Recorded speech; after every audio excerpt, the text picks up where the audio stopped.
Today, I'm joined by filmmaker Caroline Link, whose film When Hitler Stole the Pink Rabbit is receiving all kinds of accolades and awards.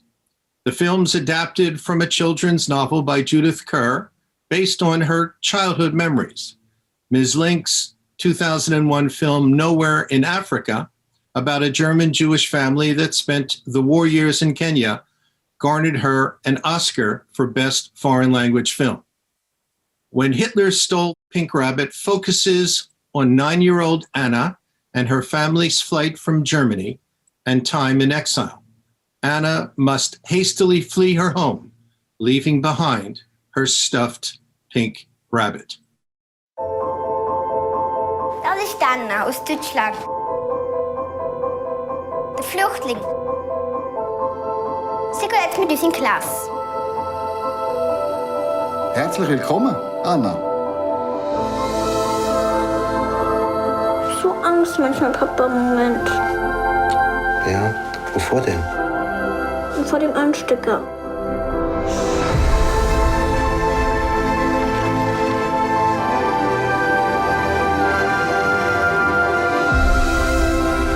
Macht es dir nichts aus, Flüchtling zu sein? Doch, aber ich finde es auch ganz interessant. Ihr Juden müsst doch überall die Besten sein, oder? Letzten Dienstag sind Sie da mit einem LKW gekommen und haben eure Sachen abgeholt. Kannst du dich an Professor Teitelbaum erinnern? Da haben Sie ihn in einen Hundezwinger gesperrt und ihm eine Eisenkette angelegt. Wissen Sie, man geht nicht zum Vergnügen ins Exil. Du liebst das Land, in dem du Kind warst. Du liebst die Menschen, du liebst die Sprache. Das sah gar nicht gut aus. Ich glaube, die Mama hat geweint.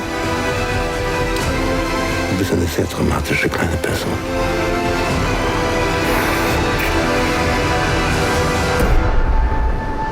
Da brennt ein warmes kleines Licht in deinem Herz, Anna. Schütze es.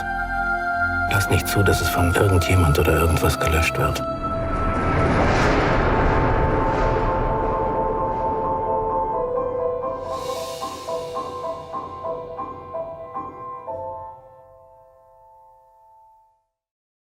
Caroline, welcome to Jewish Cinémathèque. It's really such a pleasure to have you with us.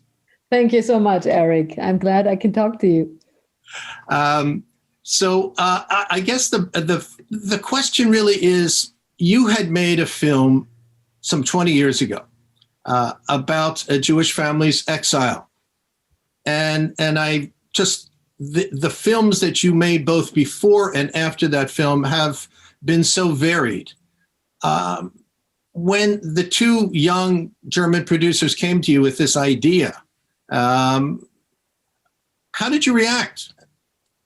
Okay, I had mixed feelings, Eric. I had mixed feelings because on the one hand, I loved the book when I was a little girl. I read the book when I was, I think, about 10 or 11 years. The book from Judith Kerr is very famous in Germany. In my childhood, everybody had to read it at school. Now my daughter read it, not in school, but she read it because she wanted to know what it's about some years ago. So it has always been alive, and it's a story that is very present in Germany. At the same time, I had doubts because I thought, whoa, I did that kind of story already with Nowhere in Africa. Again, it's a Jewish family. Again, the main relationship in the family that moves me and interests me is the father-daughter relationship. That is something that I like to talk about, maybe because of personal family dynamics, I don't know.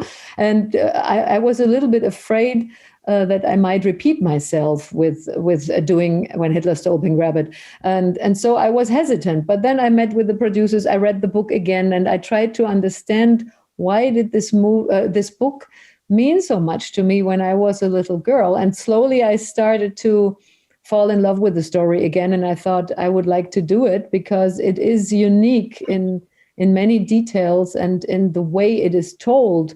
It is so undramatic. There is no big story. There is no drama. There is no immediate danger. And still it goes so deep. So I thought the challenge will be to capture the essence of Judith Kerr's novel and try to make a moving and deep movie, even though there's not a lot going out on the outside, you know. So I thought that's a nice challenge. It's interesting that when you were sharing this, you said you were forced to read this as a child. That's maybe the wrong vocabulary, but we had to read it. We were, it was, how do you say, mandatory? It was a school lecture where every child gets the book and says, let's read it, and we talk about it. And children your age didn't resist. Gee whiz, we're tired of seeing all of this, all of these kinds of stories thrown at us. There was none of that. When I was a little girl? Yeah. There was not a lot. Today there is a lot in Germany, but in the 70s there was not a lot. There was not a lot of communication between parents and grandparents and children. And I think that is what Judith Kerr tried to achieve with that book, to open the discussion about that dark history of our country and of our families. And so what I felt very grateful to that book, that I didn't have to be afraid of it. I didn't have to be scared of the brutality or the horror that it talks about. And nevertheless, it is a book that goes deep and is not playing the whole history down. It's something that the story that Judith Kerr tells is, like she tried to do. It's an opener to getting into that time without being shocked. You mentioned that the film is the story really is not all that dramatic. There's no killing. There are no bad guys and good guys per se. This had also been, I understand, adapted into a TV movie back in the 70s, which got terrible reviews. So how do you, as a filmmaker who is, from the films that I've seen of yours, powerful and dramatic, how do you take a story like that and mold it the way you did so beautifully into this film? What pieces did you have to pull out to really make it work? I think the difference between good films and very good films, or good books and very good books, lies always in the details and how strong the details are. For me, plotting a story is not the answer. If you have a great plotted story, people go from A to B and then this and that happens, might be fun to watch. But what makes movies intense for me is always the moments, the seconds, the minutes, what you see through a magnifying glass. And I think there are so many beautiful moments in the book from Judith Kerr, like, for example, the unusual situation when Anna is chased in Switzerland through the village by little Swiss boys who throw pebbles at her and chase her through the village as a sign of their big love to her. This is so surprising and so funny. And I thought, whoa, no Swiss person ever confirmed to me that this really happens in Switzerland. But I thought, what a funny incident. And that is something you will remember. And it is a beautiful example how you can feel, how strange or foreign you can feel in a new place where you don't understand the rules. And you think, what are they doing? Are they nice to me, or are they brutal to me? What is happening? And this book is full of little episodes like this, and also quotations like when she says, maybe my childhood has to be difficult, because if it's not difficult, I cannot become famous, and I want to become famous. And all those quotations from Judith Kerr that make the book so unique and so wonderful. And also, I think that she dared to make a story about the persecution of Jews, and that has an optimistic and light tone. That was something that was very moving to me, that she even told me on the telephone when I talked to her, you know what, Caroline, I think those years were the most beautiful years in my life. And I thought, okay, how can you say that for that dark time? Yeah. You mentioned that, and I certainly saw this, the relationship between young Anna and her dad. Her dad is this famous theater critic, and it's interesting in your choice of Oliver Masucci as playing that part. His chiseled face, he's sort of rough, and you kind of understand how a man like that could be a tough critic, but you can't understand how he could be a loving father. You mentioned that you brought that from your own personal life into the film. Can you talk a little bit about that? My father was not an intellectual, and he didn't have a special rough face like Oliver Masucci, but I had a very dear relationship to my father. Also, a lot of arguing and fighting and intellectual discussions, but I still have I always had a very strong relationship to my father as a little girl, I think, and I learned a lot from him, and I from his perspective onto the world. And Judith Kerr was very close with her father. And even though Alfred Kerr, as you said, was a very, I never know the English word, he was a critic that was not popular everywhere. You know, he was very sharp with his language, and he could destroy artists' lives. You know, when he wrote that a theater play is bullshit, then nobody went to see it anymore. He was really a very strong voice in the 20s in Germany, in Berlin. But Judith Kerr didn't want accept any criticism about her dad. For her, he was the hero. She loved, and also her brother. They both were so fond and so grateful in the memory of their father, because I think what he really managed is that he led the family through those difficult times, through that journey, from one country to the other, with a lot of optimism and always looking at the good aspects of the challenges that are always also, you know, presence, that you learn different languages, that you see different cultures, that you get to know different people. And even though the times were so difficult for that family, he always pointed out the good. And I think Judith Kerr was very, very grateful for that to her father. One of the concerns that Holocaust educators have today is about introducing the Holocaust too young, to children who are too young and not able to assimilate it. I know that I myself, and I understand that you also, were initially introduced to the Holocaust with awful footage and dead bodies and whatever. Is this, you believe, a good way to introduce children to the subject and what took place in Germany? I think for children, it's very difficult to understand gray when there is black and white, you know. I think it is very difficult for children to understand, for example, stories where the policemen are at the same time the bad guys, or where the parents are also bad people. You want to believe in the good as a child. You want to believe that there are bad people, but there are also good people. And at the end, the good people win. And I think it is very difficult to understand for children that life is unfortunately very complicated. And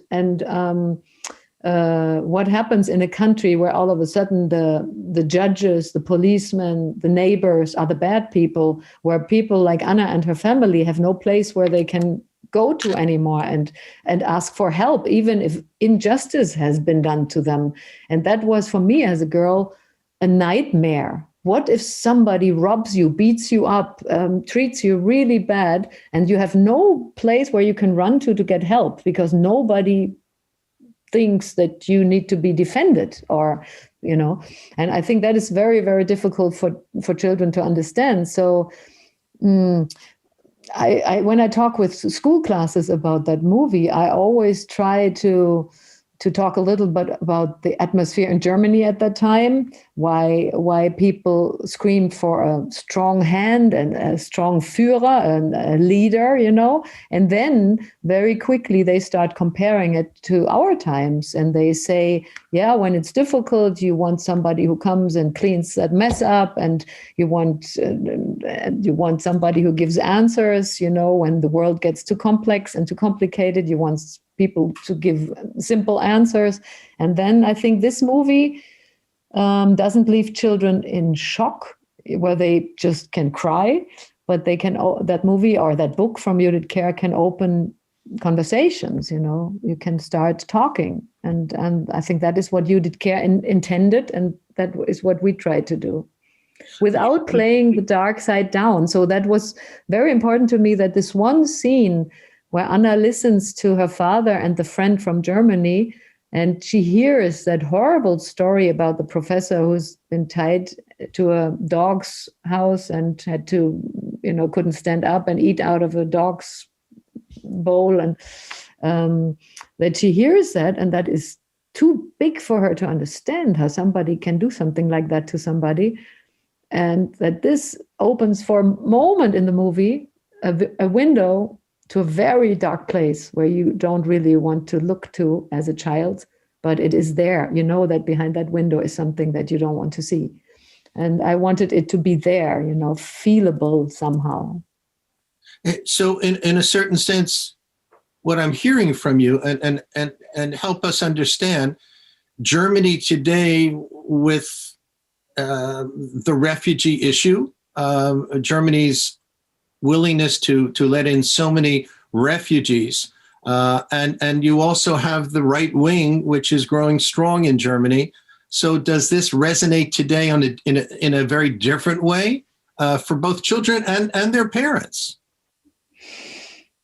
Again, Eric, it's a very difficult, complicated situation because I talked with children about Anna and that she is a refugee, that in the story, she's a refugee, and that she is looking desperately with her family to find a place where they can stay and where they are welcomed and where they have the right to be and to be happy. Then children, it's not a long way to understand. This is a situation for many Muslim children who come and families who come to Germany, ask for help, need a place to stay. And then you talk about anti-Semitism, and the Jewish children tell you, well, but you know what? We are of nothing more afraid in Germany than of all the Muslims coming to Germany. And I am German and I am Jewish, and I am afraid of the Muslims who don't like us, and they attack us. And then the things become very difficult, Of course, all these Muslim people come and seek refuge. Then you have anti-Semitism, then you have prejudices. So you end up talking about being a tolerant person in every direction, and how it is important that everybody has the right to be and to live in peace, and that we have to accept each other and have to live together in a multicultural society. But children are not stupid. They ask complicated questions, and I can only tell them life is complicated, and the only answer is tolerance, I think. Well, you went at this film at a very interesting time to go back and look at the 1930s today. Wow.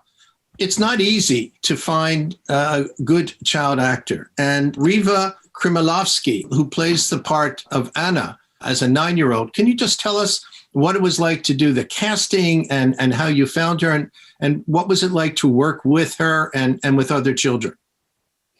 Yeah, fortunately, Riva came pretty early. So the search for our perfect Anna was over quick because we found her.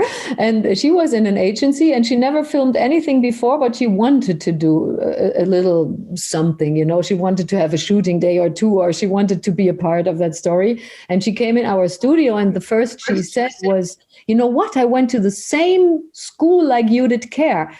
She lives in Berlin, and Judith Kerr went to the same school the first years of her life before they went into exile, like Riva. And Riva knew everything about Judith Kerr, and she knew the book When Hitler Stole Pink Rabbit, and she knew already very much about the story. And I looked at my casting agent, and we both thought, okay, let's hope that she's talented, because her whole appearance, her temperament and everything is so perfect. Let's hope that she's somehow talented, And then she did some scenes, and what we realized very quickly is that she has that beautiful depth, even though she's very funny and she likes to fool around. But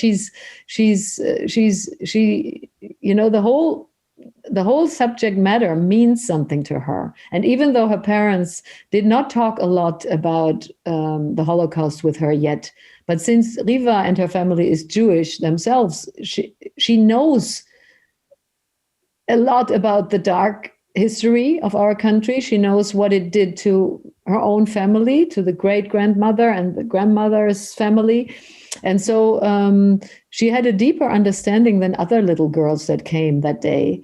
And you could tell even in the light scenes that there is something underneath which moved me very much. And maybe it was my I wanted to see it because I knew she was Jewish, but I think it was there. And also when we were shooting, she felt very intensely the moment, which is not easy when there is a film team standing around on the set, to get into the real emotion.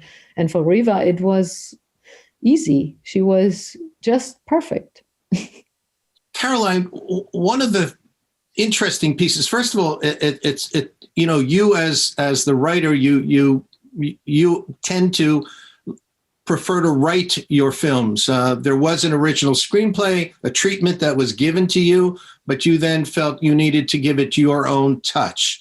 And the child's name is Anna, even though it's Judith. Do you think that Judith chose Anna for a particular reason, Anna Frank, or just it happened to be that way? And how did you feel about it? Did you want to change any of that story? I mean, after all, when Judith Kerr wrote this, I understand she was about 50, recalling her childhood some 40 some odd years earlier. So clearly she may have fictionalized some of it. And what about you as the screenwriter, director? Yes, exactly. I think she called her Judith Anna because Anna is a very German regular name. I don't think she thought about Anne Frank. I think Anna is just a name that is very common in Germany. And I think she realized that, of course, she made dialogues up. She invented characters into the story. And even though she tried to stay close to real events, she realized it's a novel, and she never called it an autobiography. So that's why she called her character, gave her a different name, I think. And it's a very good question, because I talked with Judith Kerr a lot about my changes, because I had to do some changes because the novel is a little bit too expensive for the screen for us. When they were in Paris, they celebrated on the Champs-Élysées and on the national holidays, and all that was not possible for us to film. It was much too expensive, too many extras, too much, too expensive. And so also I underlined a little bit the father-daughter relationship, because that's something I like, and then also I showed a little bit sometimes that the father was a complicated character. I tried to show him in a loving way that he's a little bit vain sometimes, that he's too vain to accept help and doesn't want to be given things, whereas the mother was very practical and she lets herself be invited by another rich family that feeds them a little bit and all this. So I changed things, and Judith Kerr wasn't excited about it. She always said, don't change anything. I want it to be the way it has always been since many, many years. And so we discussed every change and every little thing. But I always have to turn a story into my story, because otherwise I cannot make a personal movie. And I think personal decisions, and you have to make decisions, you can't take every word from a novel, is always subjective. And I tried to stay close to the spirit of Judith Kerr, which I adored in that book, but I had to make selections and choices. And I think she understood. She was a professional, so she knew that it has been necessary.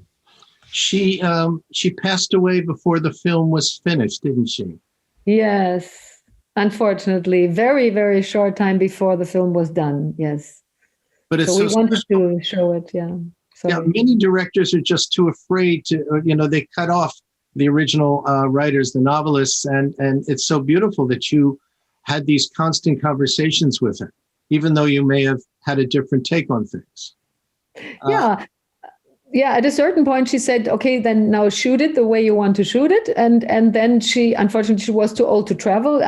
Of course, we invited her to come to the set, but she was already 94, I think, and she didn't want to fly anymore. And so we said, okay, Riva and we come and show you the movie as soon as it's done. And then it was only a matter of a few weeks, unfortunately, that she passed away. And that was very sad, especially Riva was so curious to meet her. Since she was her, and she wanted to meet that lady. But that was not possible. We showed the movie to her family, to her children. She has a son and a daughter in London. And that was very nice. That was very moving for them, I think. The novel has been translated into how many languages? 20? Yeah, at least I think, yes. Incredible. Yes. Let's take a break and take a look at a film clip from When Hitler Stole Pink Rabbit.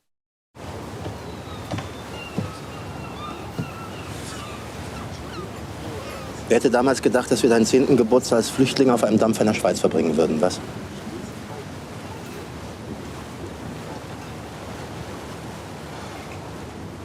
Ist es nicht gefährlich, wenn du immer weiter auf Hitler schimpfst? Die Nazis können es doch auch hier finden. Ich habe keine Lust, ängstlich zu sein, Anna. Nun sind wir ja sowieso schon auf der Flucht. Und macht es dir nichts aus, Flüchtling zu sein? Doch. Aber ich finde es auch ganz interessant. Wer weiß, wo wir in deinem 11. Geburtstag sind. Und an deinem 12. Hm? Zu Hause?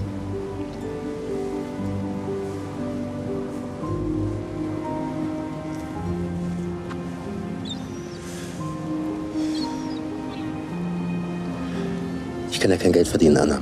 Die Schweizer geben mir keine Arbeit. Ich befürchte, wir müssen weiterziehen in ein anderes Land. Und wohin? Vielleicht nach Paris. Da gibt es eine jüdische Zeitung, für die ich schreiben könnte. Paris? Da müssen Max und ich ja Französisch lernen. Na und?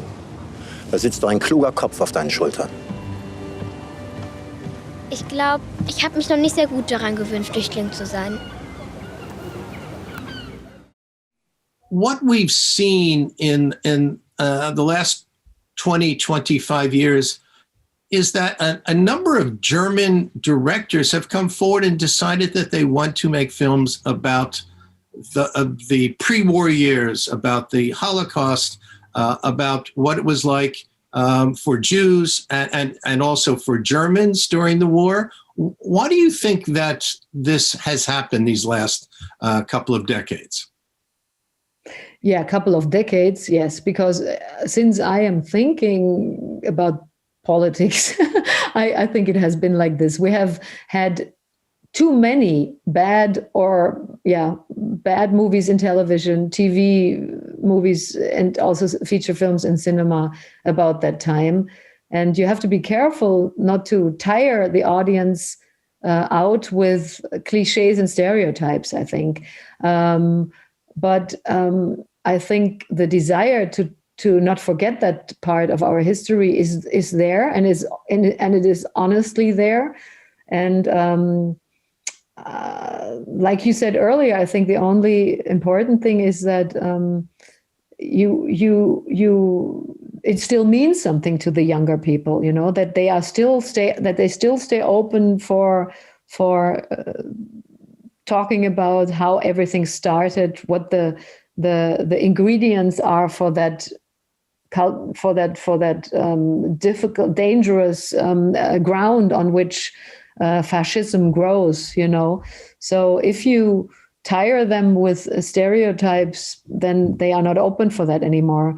I was in Israel once and I talked with young filmmakers about that situation, and they too were very skeptical about making movies about this Holocaust anymore. And they said, oh my God, for us, Germany is something completely different now. Berlin is a place where we want to go and we want to see, to visit, and we don't want to talk about that part of our history anymore. And so I think you always need to have a fresh and new perspective on that time if you want to reach the people, if you want to reach the audience. If you repeat patterns, then it's not doing any good, the whole dialogue about it, I think. And you have certainly offered us a wonderful new perspective on it. And we thank you so much for everything you do and for the incredible work. It's also particularly special that finally these last many years, we're seeing more and more women directors. You being among them, it's really terrific. Caroline, thank you so much for joining us, and we wish you well in all of your future endeavors. Thank you so much, Eric. It was very nice to talk to you. Thank you. Pleasure for me too. Okay. Bye-bye.